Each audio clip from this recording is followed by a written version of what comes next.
خلافت تو رہی نہیں بھائی، اب تو دارالخلافہ بھی کوئی نہ رہا، آخری دارالخلافہ استنبول تھا نا، ختم ہوا 1924 میں۔ کاغذ کے پھاڑنے سے سمجھ نہیں سارا کچھ آیا۔ جی ہاں، سی این این میں انٹرویو کے دوران اعتراف کیا کہ مسلمانوں میں وہابی فرقہ ہم نے اپنے مغربی دوستوں کی خواہش پہ پیدا کیا، ہم نے مساجد اور مدارس پر انویسٹمنٹ کی اور اب ہم اپنے مغربی دوستوں کی خواہش پر اس فنڈنگ کو بند کر رہے ہیں۔ اس میں انہوں نے کوئی نیا انکشاف نہیں کیا، ہم پہلے بھی کہتے تھے، ہم اب بھی کہتے ہیں۔ دنیا میں جو کام پینڈنگ میں پڑے ہوئے ہیں نا مسلمانوں کے ذمے، ان میں سے ایک کام وہابیت کی تاریخ کو لکھنا بھی۔ ہمیں آپ سے کوئی ایک ٹکے کا فائدہ نہیں اٹھا، ہم کیوں جھوٹ بولیں؟ لندن میں ہمارے پاسپورٹ، ہمارے خاندان والے گواہ ہیں، 6 مہینے ہم لندن میں رہے ہیں اور اتنی مرتبہ گئے ہیں کہ میں خود یاد نہیں، اور 6 ماہ میں کوئی کام نہیں تھا سوائے اس کے کہ صبح اٹھے اور ایک کپ چائے پیا اور انڈیا آفس لائبریری چلے گئے، دوپہر کو اترے، سامنے مچھلی کی ایک دکان سے مچھلی کھائی، جا کے پھر بیٹھ کے پڑھنے، اور پھر شام کو جب لائبریری بند ہوئی تو اٹھ کے گھر چلے گئے۔ ساری وہابیت کا ریکارڈ جو انگریزوں نے وہاں رکھا ہوا ہے، اور جو معاہدے ہوئے ہیں خلافت عثمانیہ کو توڑنے پہ، ان وہابیوں نے کچھ بھی جرم نہ کیا ہو، تو ان کا یہ تھوڑا بڑا جرم ہے کہ انہوں نے اردن کے جو شاہ ہیں، ان کے دادا پردادا نے، جو شام کے ہیں ان لوگوں نے، ان سب نے مل کر خلافت عثمانیہ کو توڑا، ان سب نے مل کر خلافت عثمانیہ کو بالکل بکھیر کے رکھ دیا۔ جو پیسے لیے، جو معاہدات ہوئے، برطانیہ نے تیل نکالنے پہ جو کچھ کہا، اور برطانیہ کے شاہی خاندان سے جو معاہدے ہوئے کہ کس طرح کریں گے، یہ سب وہاں پڑے ہوئے ہیں۔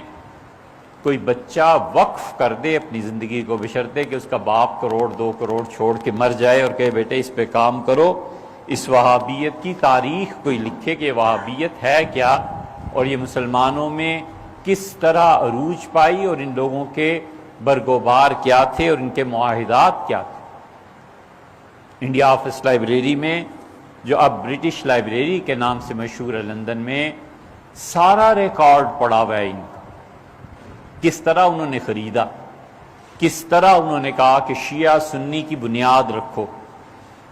سلطان عبدالعزیز کا بیٹا کس طرح گیا نجف میں، سیدنا علی رضی اللہ عنہ کے مزار کو آگ لگایا۔ کسی کی بھی قبریں جلانا جائز ہیں؟ میرے باپ کی قبر کو جو جا کے جلائے تو مجھے کچھ دکھ نہیں ہوگا۔ سیدنا حسین ابن علی رضی اللہ عنہ کے مزار پہ آگ لگا کے آگے، اور جو انہوں نے وقف لوٹا ہے وہابیوں نے وہاں، اور جو کرتوت انہوں نے کیے ہیں وہ تھوڑے ہیں۔ حتیٰ کہ وہاں کا نجف کا ایک شیعہ اٹھا باقر، اور وہ آیا اور اس نے درعیہ میں آ کے اس کے بیٹے کو قتل کر دیا۔ اس کا ہم نے اپنا بدلہ لے لیا، اور انہوں نے سارے علاقوں میں شیعہ سنی فساد مچا دیا، ان کے نزدیک سب واجب القتل۔ شامی جیسا آدمی جس پہ پچھلے 250 سال سے فقہ حنفی کا دار و مدار ہے، وہ اکیلا شخص، وہ تو 54-55 برس کی عمر میں ان کا انتقال ہو گیا رحمہ اللہ۔ اگر اور زندگی ہوتی تو کتنے بڑے کارنامے انجام دیتے۔ وہ عینی شاہد ہے ان سب چیزوں کے۔ اپنی شامی میں وہ لکھتے ہیں کہ یہ سب وہابی خارجی ہیں جو خلافت عثمانیہ کے خلاف کھڑے ہوئے ہیں۔ ان کا اس سے بڑا جرم کوئی نہیں کہ خلافت عثمانیہ کو انہوں نے ٹکڑے ٹکڑے کر دیا انگریزوں کے کہنے پہ۔ بٹلر نے جو کتاب لکھی ہے وہ مرتب کرنے سے پہلے مر گیا، اس کی یادداشتیں تھیں۔ حضرت رسالت مآب صلی اللہ علیہ وسلم کے روضہ مبارک پر جو حملہ کیا ہے اور نیچے چلے گئے ہیں اور جا کر قبر شریف کو جو توڑا ہے، وہ کس کھاتے میں ہے؟ کوئی ایک جرم ہے ان کا؟ یہ تو ابھی 2 سال پہلے کی بات ہے، کہہ رہے تھے کہ حضور اقدس صلی اللہ علیہ وسلم کا مزار سب سے بڑا شرک کا اڈا ہے، لہٰذا راتوں رات کھدائی کرو، رسول اللہ صلی اللہ علیہ وسلم کی جسم مبارک کو نامعلوم مقام پر منتقل کر دو، بعد میں اس پہ بلڈوز کر دینا۔ تو ماشاءاللہ شاہی خاندان سے جواب آیا کہ یہ بات مناسب نہیں، پکڑ کے اس کو تعزیر نہیں لگاتے کہ حضور اقدس صلی اللہ علیہ وسلم کی توہین کرتے ہو۔ نبی کریم صلی اللہ علیہ وسلم عام مسلمان بھی ہوتے، حضور اقدس صلی اللہ علیہ وسلم نے دیکھا تھا کسی کو قبر کے ساتھ ٹیک لگا کے بیٹھے ہوئے، تو آپ نے فرمایا تمہیں پتہ نہیں ہے قبر والے کو اس سے تکلیف ہوتی ہے، ہٹو یہاں سے۔ نیچے چلے گئے، جا کے لوٹ مار کی۔ عثمانیوں کا پہلا گورنر جب مدینہ منورہ میں آیا تھا تو اس نے کہا، تاجروں کو بلایا اور پہلی مرتبہ اس نے روزہ مبارک پہ حاضری دینی تھی، اس نے کہا بتاؤ سب سے بڑا ہیرا کون سا ہے؟ بتایا گیا 80,000 تولے سونے کا ہیرا ہے، اس کا لے آؤ۔ 80,000 تولے ادا کیے اور ہیرا سونے کی پلیٹ میں جڑوا کے قبر شریف پہ نیچے چلا گیا اور بس قبر پہ رکھا اور کہا اللہ کے رسول یہ میری طرف سے آپ کی خدمت میں ہدیہ ہے، بس چپ کر کے ہٹ گیا اور رو پڑا۔ حضور اقدس صلی اللہ علیہ وسلم کی قبر شریف پہ لوگوں کی جانیں قربان ہو گئیں۔ 2 سال تک مدینہ منورہ کا 4 سال تک محاصرہ رہا ہے۔ عثمانیوں نے تلوار نہیں اٹھائی، عثمانیوں نے کہا رسول اللہ صلی اللہ علیہ وسلم کو کیا منہ دکھانا ہے، قیامت میں کہیں گے میرے شہر میں قتل و غارت گری ہوتی رہی، اور انہوں نے بھی ظالموں نے کوئی ایک ان کا ہے، کوئی ایک چیز ہے انہوں نے کی کیا؟ اس کی تاریخ سنائیں۔ مساجد، مدارس، انویسٹمنٹ انہوں نے باقاعدہ کی، بر صغیر میں انویسٹمنٹ نہیں کی۔ سلفی حضرات، اہل حدیث حضرات، ان کے بڑے بڑے علماء، دیوبندی مکتبہ فکر کے بڑے بڑے علماء، ان کو چندے نہیں دیے کہ جاؤ اور یہ کام کرو۔ افغانستان کی تحریک میں جتنے لوگ شامل ہوئے ہیں، سعودیہ کا پیسہ، عجیب جنگ ہوئی، عربوں کا پیسہ، پٹھانوں کا خون اور یہودیوں کا دماغ، یہ اسلام کے لیے جنگ لڑی گئی۔ دماغ یہودیوں کا، پیسہ عربوں کا، اور خون پھر پٹھانوں کا، کیا ساری امت مسلمہ کا، یہی کیا ہے نا، اور کیا کیا۔ وہ وقت تھا جو آپ کے اگلے سوال کا جواب ہے، ایک وقت تھا 1980 میں 90 میں ہم نے دیکھا ہے، اس دور کو اچھی طرح سے پوری دنیا کی قوتیں اہل السنہ کی پشت پناہی کر رہی تھیں اور شیعہ کی شامت آئی ہوئی تھی، اور ہمارے دور میں پوری دنیا کی قوتیں اب ان کے پسے پشت ہیں اور ہماری شامت آئی ہوئی۔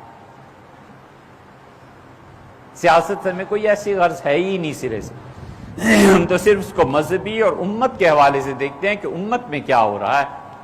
یہ انویسٹمنٹ نہیں ہے کہ جس کو 2 ڈھنگ کے لفظ فارسی کے پڑھنے نہیں آتے اور عربی کے نہیں پڑھنے آتے، وہ شام کو پورا درس قرآن دیتا ہوتا ہے ٹی وی پہ، اور رمضان آ رہا ہے، فلم ایکٹریس آ گیا اور وہ دین سکھا رہی ہے۔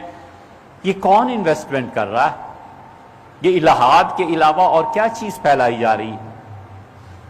اسی لیے اب یہ جو اقدامات ہو رہے ہیں نا، اس پہ افسوس جن لوگوں کو ہے، وہ ان لوگوں کو ہے جن کے پیسے بند ہو گئے ہیں، جن کے چندے مدارس کے بند ہو گئے ہیں، جن کے لیے مشکلات پیش آ رہی ہیں کہ پہلے تو چندہ آتا تھا، اب کیا کریں گے، اب وہاں سے تو چندہ آنے سے رہا، یہ اب چیزیں پیش آ رہی ہیں۔ اونٹ سے کسی نے پوچھا تھا کہ سردیاں اوپر چڑھنا اچھا ہے کہ نیچے اترنا، پہاڑ پہ چڑھنا اچھا ہے کہ اترنا؟ اس نے کہا ہر دو لعنت۔ بھائی یہی حال ہے، وہ جو پہلے مغربی قوتیں کام کر رہی تھیں وہابیت کا پرچار، اور جو اب اس کے خلاف کہہ رہی ہیں، اور اس کے پیچھے جو قوتیں ہیں، دونوں ایک ہی جیسے ہیں یار۔ اللہ کے لیے کیا ہے صحیح چیز؟ کیا ہے؟ اخلاص، دوست سے خود دوست کو طلب کرنا ہے۔ اخلاص دوستوں سے اپنی مرادوں کو پورا کرنا نہیں ہے۔ سنسیریٹی کیا ہے؟ وہ جہاں تعلق ہوتا ہے، آدمی کہتا ہے آپ ہی میرے ہو جائیں، مجھے اپنا بنا لیں، یہ سنسیریٹی ہوتی ہے۔ یہ نہیں ہے کہ چونکہ عہدہ ہے لہٰذا اس کے عہدے سے فائدہ اٹھاؤ، پیسہ ہے تو اس کے پیسے سے فائدہ اٹھاؤ۔ وہ پہلے کب مخلص ہیں اور اب کب مخلص ہیں؟ انہوں نے پہلے بھی اپنی سکیم چلائی ہیں، ایک نئی اب سکیم چل پڑی ہے، 200-300 سال بعد پھر پتہ چلے گا کہ ہو یہ کیا ہو گیا۔ اسی لیے مدینہ منورہ میں جب تباہی ہوئی ہے، صحابہ کرام رضی اللہ عنہ کی قبروں کو توڑا ہے، حضور اقدس صلی اللہ علیہ وسلم کی یادگاریں مٹائی ہیں، صحابہ کرام رضی اللہ عنہ سے زیادہ انہیں خدا کی توحید پتہ چل گئی تھی۔ نبی کریم صلی اللہ علیہ وسلم مدینہ منورہ سے نکلے حج کے لیے اور ایک جگہ ایک پودے کے نیچے بیٹھے تھے۔ عبداللہ ابن عمر رضی اللہ عنہ مدینہ منورہ سے پانی لے کے آتے تھے، اس پودے کو دیتے تھے کہ ہرا بھرا رہے، کہیں خشک نہ ہو جائے۔ کسی نے پوچھا حضرت یہ کیا کرتے ہیں؟ انہوں نے کہا تمہیں پتہ نہیں ہے، حضرت یہاں تشریف فرما ہوئے۔ محبتیں تو یہ ہیں، صحابہ کرام رضی اللہ عنہ سے زیادہ خدا کی توحید کا انہیں پتہ چل گیا ہے۔ صحابہ کرام رضی اللہ عنہ اس جگہ پہ پاؤں نہیں رکھتے تھے جہاں رسول اللہ صلی اللہ علیہ وسلم کا پاؤں آ جاتا۔ سب سے پہلے مسجد نبوی میں امیر المومنین سیدنا عثمان رضی اللہ عنہ نے ممبر کے اوپر حصے پہ چادر بچھا دی اور کہا یہاں کوئی نہ بیٹھے، رسول اللہ صلی اللہ علیہ وسلم یہاں بیٹھتے تھے۔ یہ ادب اور احترام تھا ان کو نبی کریم صلی اللہ علیہ وسلم۔ عثمانیوں کے دور میں نیچے سے ایک ناگوار بو آنے لگی جہاں قبر شریف ہے، امیر المومنین کو لکھا گیا، خلیفۃ المسلمین کو ترکی میں۔ انہوں نے کہا امت میں اس وقت سب سے بڑا آدمی کون ہے؟ انٹیلیجنس نے کہا سب سے بڑے آدمی امت میں اس وقت فلاں بزرگ ہیں جو مدینہ منورہ میں ہی رہتے ہیں۔ خود گورنر حاضر ہوا اور کہا کہ بو ہے، حضور اقدس صلی اللہ علیہ وسلم کو یہ چیزیں بڑی ناگوار گزرتی تھیں، قبر شریف کے قریب سے آ رہی ہے، آپ ذرا جائیں۔ صاف انکار کر دیا۔ جب زیادہ اصرار ہوا تو انہوں نے کہا 40 دن اجازت دو، 40 دن روزے رکھے اور باقاعدہ ساری نمازیں اور سب کچھ اور استغفار کرتے رہے، اتنے پاک ہو کے نیچے گئے اور ایک جانور تھا، بلی یا چڑیا یا کوئی چیز کا ڈھانچہ اٹھا کر لائے اور انہوں نے کہا یہ ہے، وہاں پہ بلی پہنچ گئی تھی اور یہ چیز ہوئی۔ پھر وہ بولے نہیں، بہت پوچھا لوگوں نے، مرتے دم تک بولے نہیں، بس انہیں کچھ چیز پتہ چل گئی تھی وہاں، بولے نہیں کہ رسول اللہ صلی اللہ علیہ وسلم قبر شریف کا کیا مقام اور مرتبہ ہے، اور یہ جا کر لوٹ کے لے آئے، وہاں سے ہیرے اٹھا کر لے آئے، کیا کیا چیزیں ہیں جو نہیں کی۔ سب چیزوں کا تعلق پڑھنے سے۔ پہلے کون لوگ موجود تھے؟ اہل سنہ ہی موجود تھے۔ یہ جہاں اب مسجد نبوی کی توسیع میں رباط آئی ہے، یہاں حضرت مرزا مظہر جان جانا رحمۃ اللہ علیہ کی خانقاہ تھی، مدینہ منورہ کا چپا چپا مشائخ سے بھرا ہوا تھا۔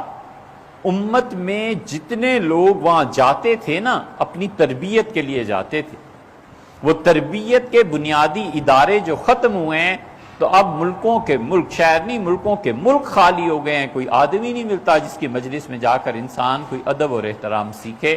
وہ ادارے ختم کر دیے، تباہ کر دیے، مشائخ کو سولی پہ چڑھا دیا، اب ٹھنڈے ہو گئے۔ اب اس کے بعد پوری امت بے ادبی کے مرض میں مبتلا ہو گئی۔ اب انہیں پوچھو جا کے کہ یہ کرتوت اور یہ کارنامے ہیں جو تم نے کیے ہیں۔